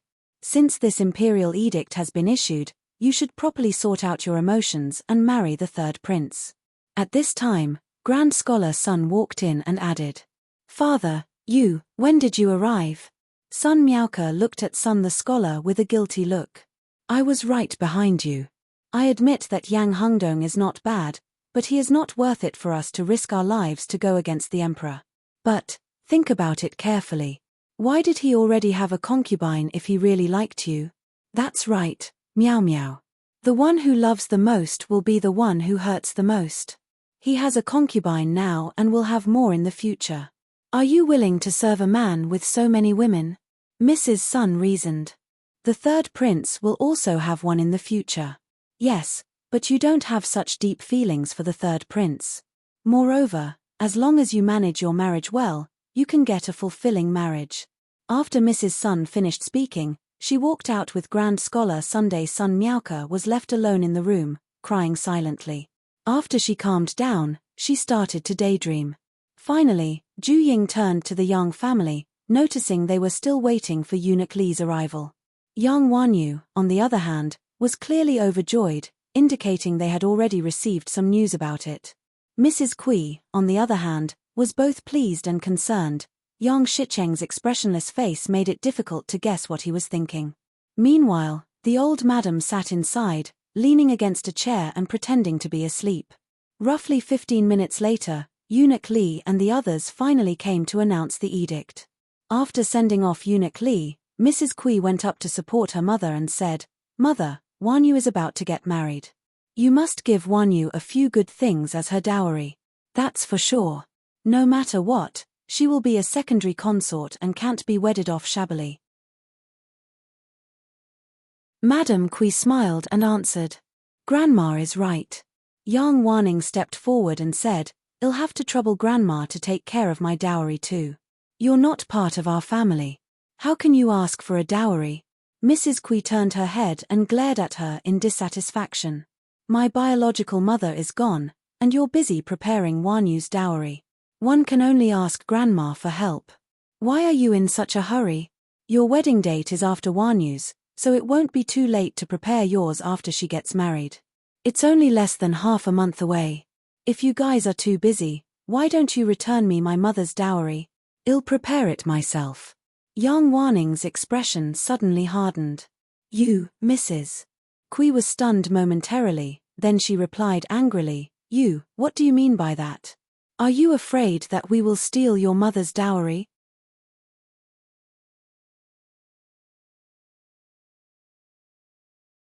Chapter 457 Demanding a Dowry That's Hard to Say. Yang Wanning replied without hesitation. Although she couldn't say that she was completely clear about the Yang family's financial situation, she still had some understanding. 70% of the Yang family's expenses came from her mother's dowry. The Yang family had only been established for just a little over 10 years, so their foundation was relatively thin. Preparing a decent dowry without touching her mother's dowry was impossible. What would happen to her and her brother if they removed a significant share? They would not fool her like they had in her previous life. Back then, they had spent her mother's dowry and abused her child in various ways. Mrs. Kui wanted to say something, but Yang Shicheng interrupted her with a roar, "Enough. What are you all arguing about? You two sisters are both secondary consorts, so we will provide the same dowry." "I hope so." Yang Wanning looked at them with distrust, then turned around and returned to her courtyard. Look at how her mother teaches her children. Is this how you should talk to your elders? Madame Kui looked at her back and scolded loudly. Yang Wanning ignored them and continued walking forward. Yang Shicheng was also angry, but he did not want to let the servants see him as a joke. Otherwise, how could he continue to serve the imperial court if word got out? After that, he quickly said, "All right, all of you go back and discuss the dowry on your own. One have to go change my clothes and head to the bailiff station." After saying that, he hurriedly returned to his room. Mrs. Kui and her daughter looked at each other and did not say anything else. They went back with Madame Kui to discuss the dowry.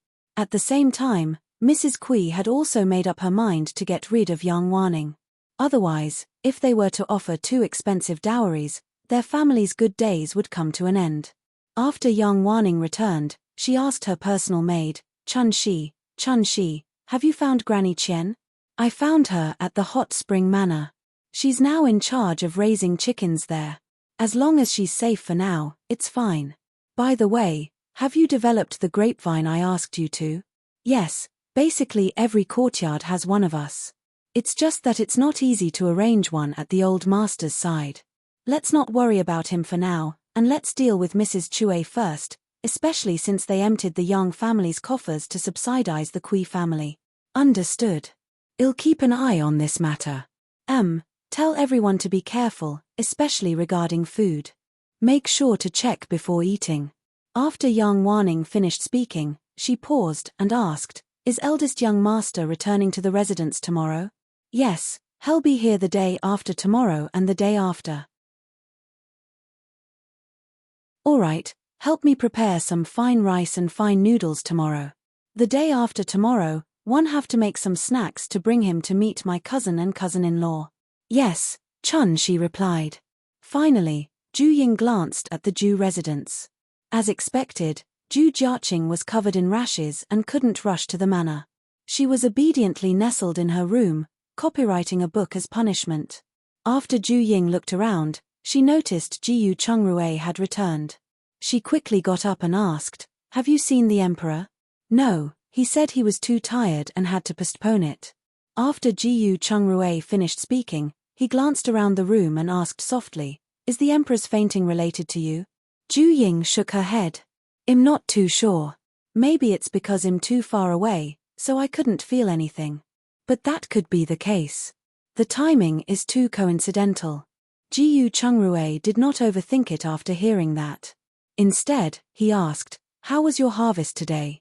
Zhu Ying told him everything she had heard about the families, especially regarding the first and fourth princes. She told him in detail what the emperor thought of them.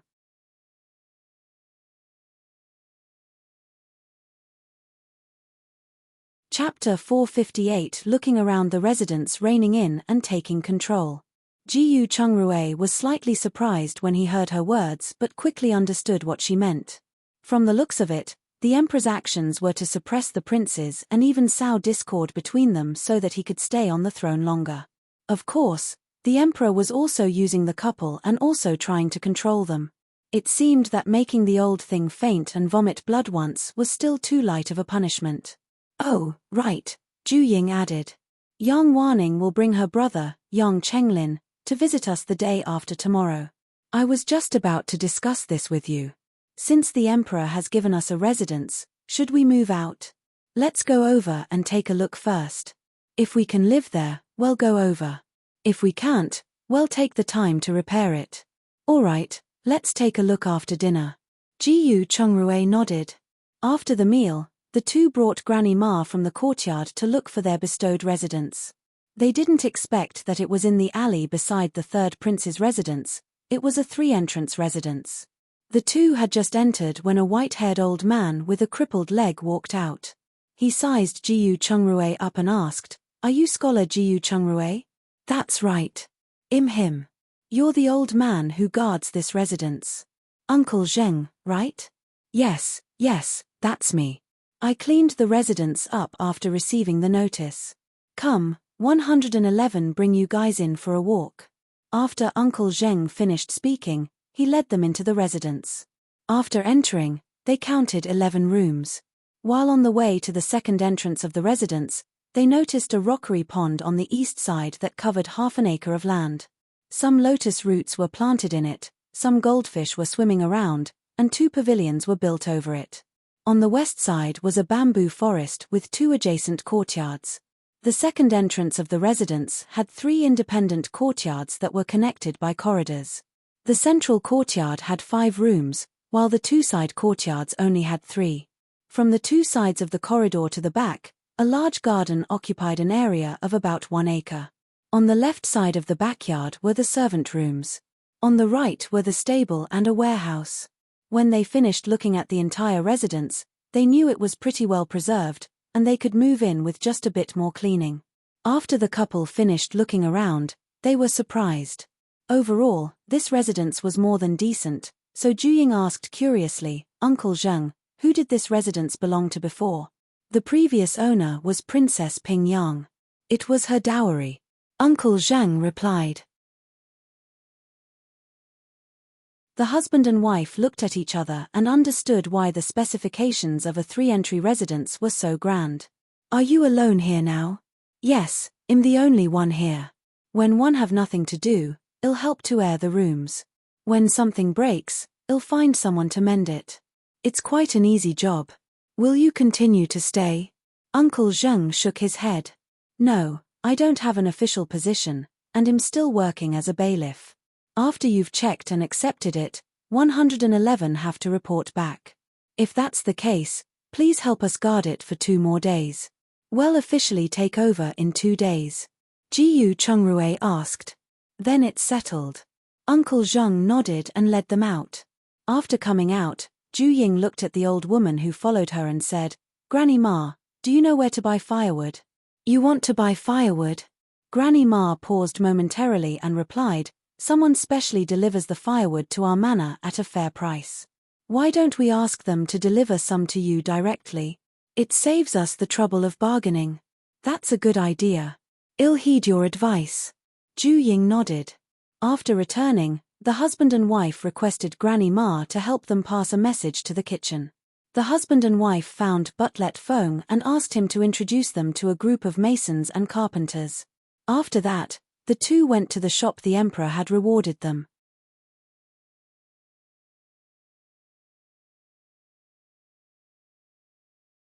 Chapter 459. Looking after the shop, they were surprised to find this shop so far from their residence on the city's east side. They eventually found it after traveling all the way to the city's commercial street in the north. However, looking at the flow of people on the street, the shops here were situated pretty well. Their shop was just around the corner, with many people passing by. Moreover, judging from the signage, it must have been a high-end restaurant in the past. Alas, looking at the layer of dust on the tables inside, it seemed that it had been closed for quite some time.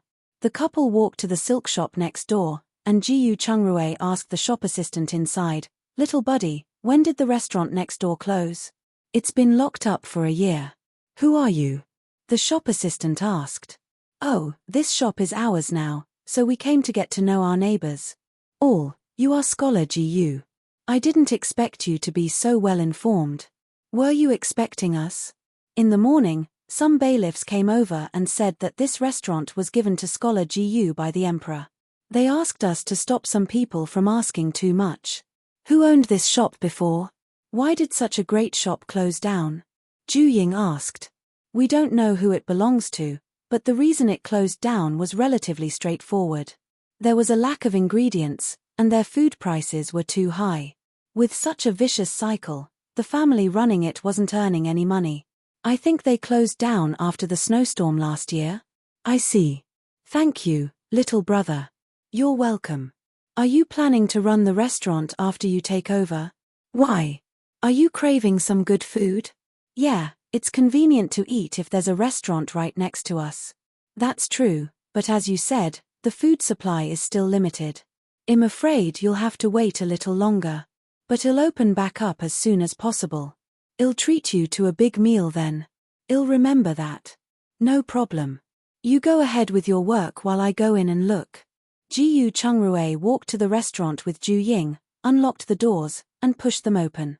Suddenly, a cloud of dust hit their faces, making the two cough as they took 2 steps back.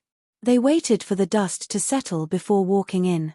This restaurant was huge, with the upper and lower floors combined covering about 400 square meters.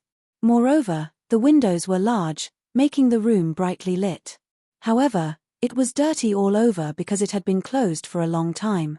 There was also a small courtyard at the back with 6 rooms and a well, which was convenient. We can open for business after a simple cleanup, Gu Chungrui said after sizing the place up. Yes, but I'm afraid it'll take at least half a year to get it operating. Ju Ying nodded. Let's take things slowly. We'll need to buy someone to keep an eye on the place and clean it up occasionally. Otherwise, if it is not maintained, it will deteriorate further. Well, see. If my adoptive mother and her family are willing to stay after we get them out, we'll hand this place over to them. We'll only think about buying someone if they don't want to take up the job. All right. By the way, when do you plan to get her out? It's troublesome to pay a visit to anyone in the capital. We'll have to send a visiting card in advance. Tomorrow. 111 go over after breakfast tomorrow. As for a visiting card, we only send them when we visit. We won't be needing them. Besides, even if we send them in advance, they might not reply. All right, 111 go with you tomorrow. Gu Chungrui nodded. However, after dinner, she discovered that Gu Chungrui was following the third prince into the palace tomorrow morning. Gu Chungrui had no choice but to say, "It'd be better if you follow Uncle Feng tomorrow and bring the craftsman to the residence to clean it up." Ju Ying hesitated for a moment before agreeing. If the Ju family threatened her, it would be difficult for her to escape without revealing her trump card.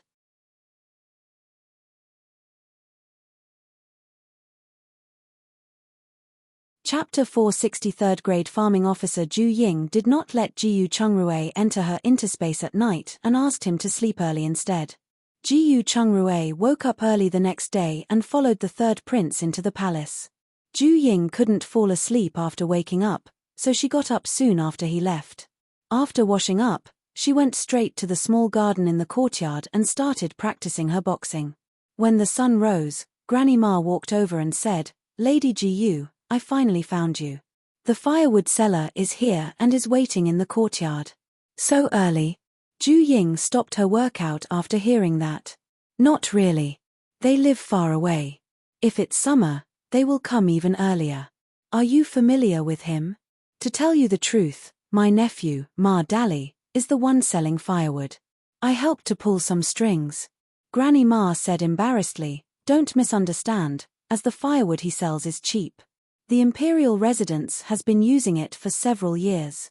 It's just firewood.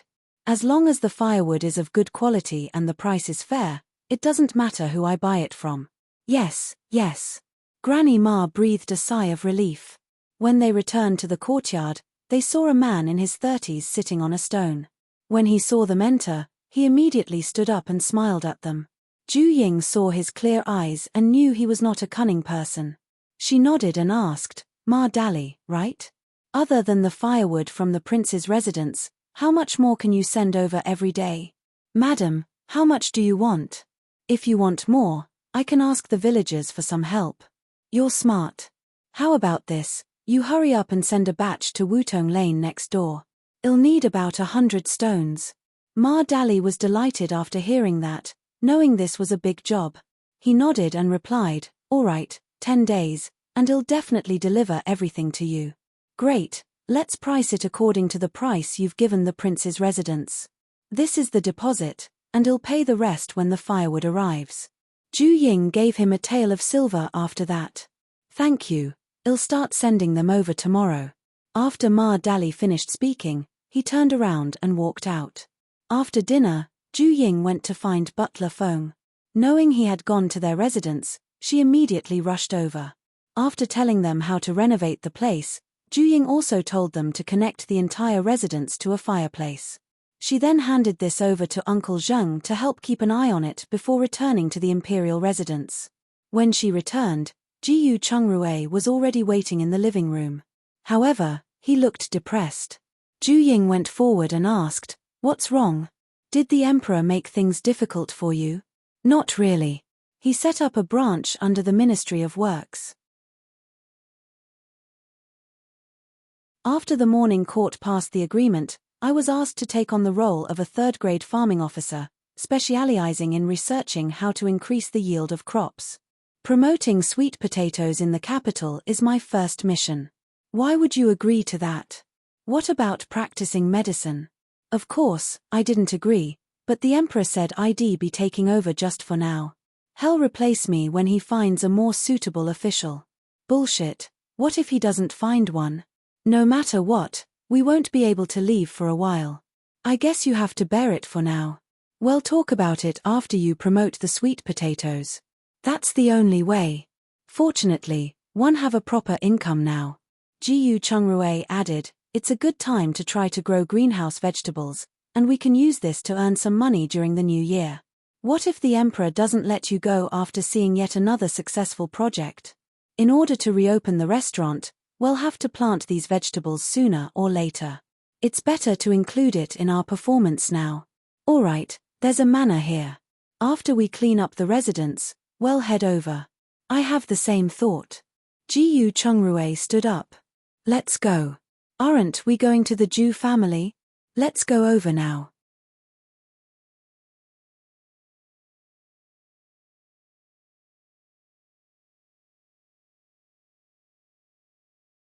Regardless, their mistakes had already been made, so there was no need to pester them anymore. Otherwise, the Jew family would lose all their dignity. The key was that the third prince and the other Jew family were backing them up. There was no need for both sides to make things too ugly. Ju Jiaqing hesitated for a moment, only then remembering her crafted personality. Ultimately, she could only glare at Ju Ying fiercely, turn around, and leave unwillingly. When Madame Ju saw this, she turned to look at her maidservant. Her personal maidservant understood immediately, left, and found Qiu Niang's family's contract. She stamped it with the old madame's private seal and handed it to Ju Ying. There are 9 people, men, women, old and young. Ju Ying took it and examined it. Quniang's father-in-law died, but Ju Ying's childhood playmate, Quniang's daughter, Sister Haitang, was married and gave birth to a daughter. She put it away and took out 900 taels of silver. Alright, you go ahead and have a nice day. We won't disturb you any further. I won't send you off. Madame Ju nodded. Ju Ying nodded and walked out with Gu Chungrui.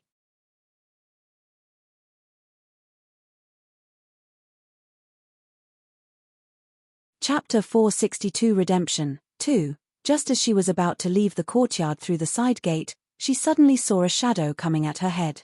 Ju Ying dodged it sideways and kicked back. Ouch, it hurts so much. Ju Ying turned her head and saw that it was one of Ju Jiaqing's servants. She then looked around and found Ju Jiaqing's skirt fluttering behind a big tree. As expected, you're still as insidious as before, she sneered. But your methods are still so childish. After that, she deliberately used her spiritual sense to prick Ju Jiaqing's thigh before walking out with Gu Chungrui. However, just in case, she did not withdraw her spiritual sense. Ju Jiaqing immediately cried out in alarm, her legs turning soft as she knelt on the ground with a thud. When she turned to look at Ju Ying again, Ju Ying's back was already far away. She could not help but clench her fists and say, "Damn it, I won't let you off." After that, she stood up and walked to the servant girl. She kicked her angrily and said, "Trash, you can't even handle such a small matter." The servant girl did not dare to reply. She only shrank her neck and stood to the side obediently. Ju Jiaqing looked at her cowering face and rolled her eyes, saying, "I'll give you a chance to make up for your mistakes. Take a carriage to the manor immediately and invite that little slut Haitang over." "Yes, this servant will go over now." The servant girl immediately ran away when she heard that. Ju Ying, who had been staring at her, was furious when she heard her plan. Haitang was her original self's only friend. If Ju Jiaqing had caught her, she would not have had a good time. Thinking of this, she used her spiritual senses to stab at Ju Jiaqing's head. Ju Jiaqing screamed in pain, held her head, and fainted. The servant girl, who hadn't gone far, turned her head to look when she heard the scream. When she saw Ju Jiaqing pass out, her expression changed as she exclaimed, "Someone! Someone! The fourth missus has fainted." Ju Ying turned her head and said, let's go back to the manor and leave with our carriage. We'll go and pick them up now while also taking a look at our manor. All right. Jiyu Chungrue didn't ask any more questions.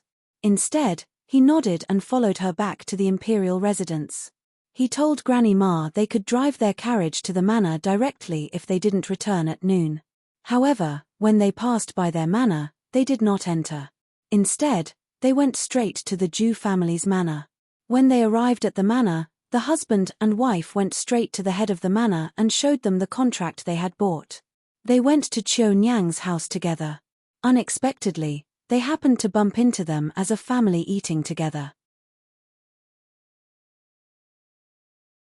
Seeing Qiu Nyang, whose hair was already white and had aged a lot, Ju Ying felt tears welling inside her. She went forward and cried out, "Mother Qiu, Yinger is back to bring you home." Mother Qiu was stunned for a moment. When she saw Ju Ying, she stood up excitedly. "Yinger, you're back. You're really back." "Yes, I've already obtained your family's contract.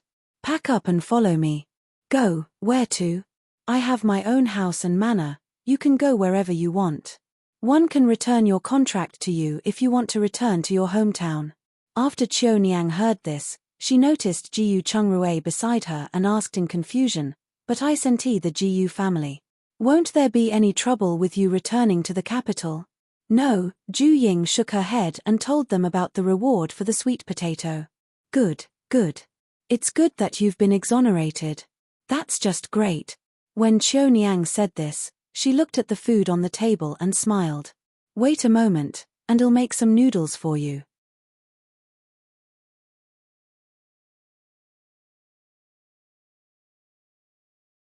Chapter 463 Redemption 3. Oh, head. Do take a seat first and have a meal here. Qiu Nyang's husband, Ju Dasheng, said this to the head of the manor. The manor's head waved his hand at Ju Dasheng and said, "It's not easy for you to reunite, so I won't disturb you anymore. Just remember to give me the keys here when you leave." At the same time, Ju Ying quickly stopped Mother Qiu and said, "Mother Qiu, there's no need. We came over after eating, so please sit down and eat. After eating, pack your things. We still have to return to the capital." After Ju Dasheng sent off the village head, he returned and sat down. He looked at the couple and asked, "Did you really eat?" "Uncle Ju, we really have eaten. So, don't worry and have your meal." Ju Ying nodded. After Ju Dasheng confirmed that they had eaten, he called the family for their lunch. "Mother Qiu, where's Sister Haitang?" Ju Ying asked after the meal. "Isn't she staying with you?" "No, they live alone. You guys take a seat while I go get them now." After Qiu Niang finished speaking, she asked Ju Dasheng and his son to pack up. After that, she left in a hurry. Ju Ying looked at Ju Dasheng and said, "Uncle Ju, what do you think? If you want to get rid of your status as a serf, one can give you 100 acres of land or a small shop. You can live your lives well in the future." Ju Dasheng hesitated for a moment. Honestly, he was born into this family and was used to being a servant. He was also used to menial work and wanted to avoid taking the risk of heading out to work alone. However, he looked at his two grandchildren, especially his youngest grandson, Ju Xiaonyo. This kid was quick-witted and had a steady personality. If he was nurtured correctly, he might be able to succeed. Even if they were to become scholars, they could overturn their family background. Since there was a chance now, he did not want them to follow him and be serfs anymore. Finally, he looked at his son, Ju Dong. "What about you? What do you think of leaving and surviving on your own?" We will listen to you, father." Ju Dong hesitated for a moment and replied. Honestly, he couldn't stand the tiredness of farming, but he also didn't have the confidence to do business. It was better to be an honest serf and earn a monthly salary. His wife, Mrs. Zhao, looked at Ju Ying and asked, "Sister Ying, are you really willing to set us free?" "Of course, Uncle Ju and Mother Qiu treat me like their own daughter. It's only right to give you a chance to choose your future." Ju Ying nodded and replied, "We want to be free. I want the children to have more choices." Mrs. Zhao said it with anticipation. After saying that, she tugged at Ju Dong. "For the sake of our descendants, let's get rid of our serfdom." Ju Dong looked at Ju Dasheng hesitantly. Ju Dasheng looked at his son's hesitation and shook his head. You can make your own decision. However, your mother and I are still capable, and we will work with Ju Ying for a few more years. We want to be free from serfdom. Under Mrs. Zhao's repeated urging, Ju Dong finally braced himself and announced his decision. Ju Dong, what do you mean? What do you mean by leaving serfdom? Qiu Niang walked in and asked. Haitang's family followed behind. Ju Ying did not expect that Haitang's husband was also an acquaintance of hers, nicknamed Biaozi, who had been an apprentice in the kitchen back then. Learning that his name was Qi Yonglin was a pleasant surprise to her. Sister Haitang, brother Biaozi, Ju Ying greeted them with a smile. Yinga, one didn't expect to see you again in this life. Haitang walked over and wiped her tears. The heavens don't want us to be separated, so I returned. If you're willing, we can always be together in the future. Ju Ying took out a handkerchief and handed it to her.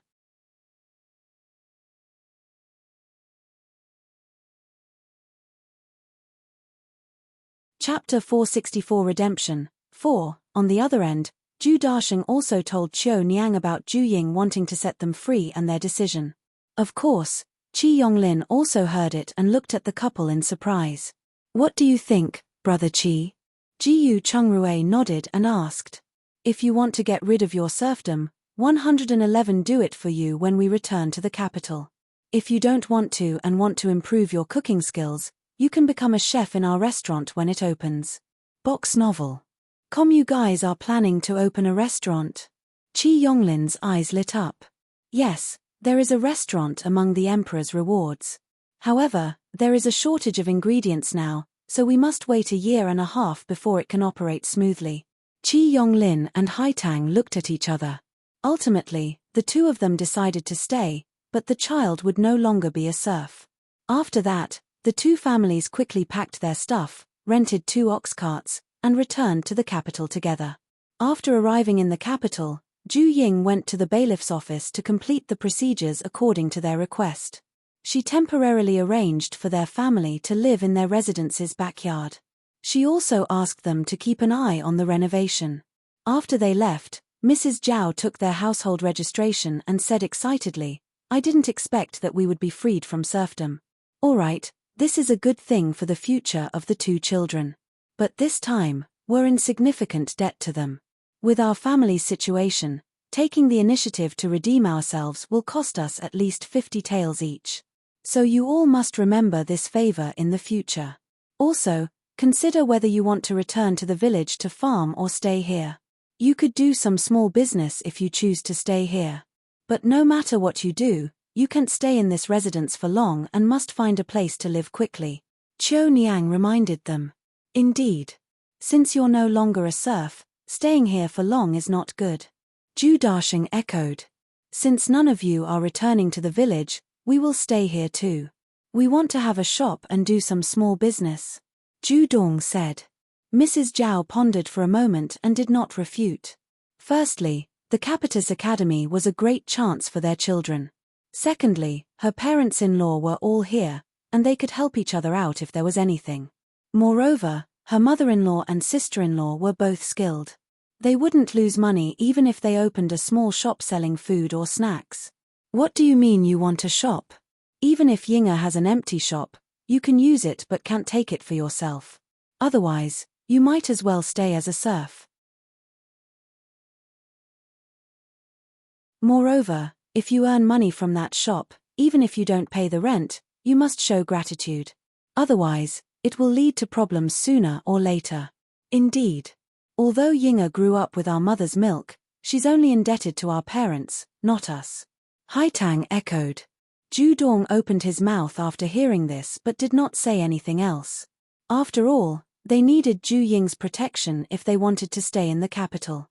They could only go so far with their requests. On the other end, Ju Ying heaved a sigh of relief after hearing their conversation. If they did not know their limits, she planned to pay off her debts to them in one go and reduce their interactions in the future.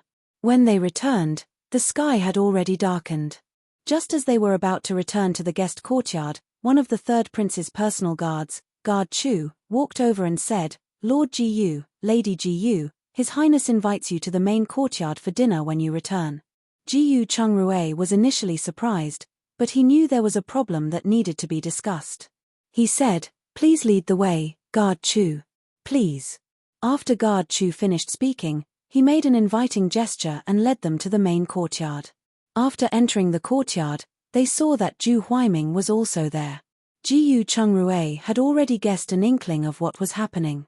As expected, the third prince spoke before they could. "I invited you here for two purposes. One is to celebrate Brother Gus' advancement to becoming a third-grade officer in farming, and the other is my cousin's leaving."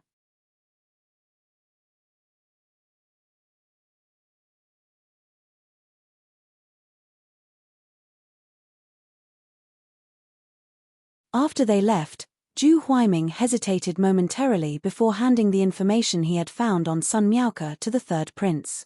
"Sun Miaoke has someone she likes. I wonder who she will choose in the end." The third prince's eyes narrowed after hearing that. He flipped through the information and said, whether it's the rumors or the various investigations, they all praised her for being talented, strong, and decisive. I guess it was all exaggeration. This might be a common problem for women. Once it comes to feelings, they become indecisive. The third prince nodded and did not reply. Instead, he asked, "People are watching her, right?" "Yes, I heard it has been hushed these 2 days.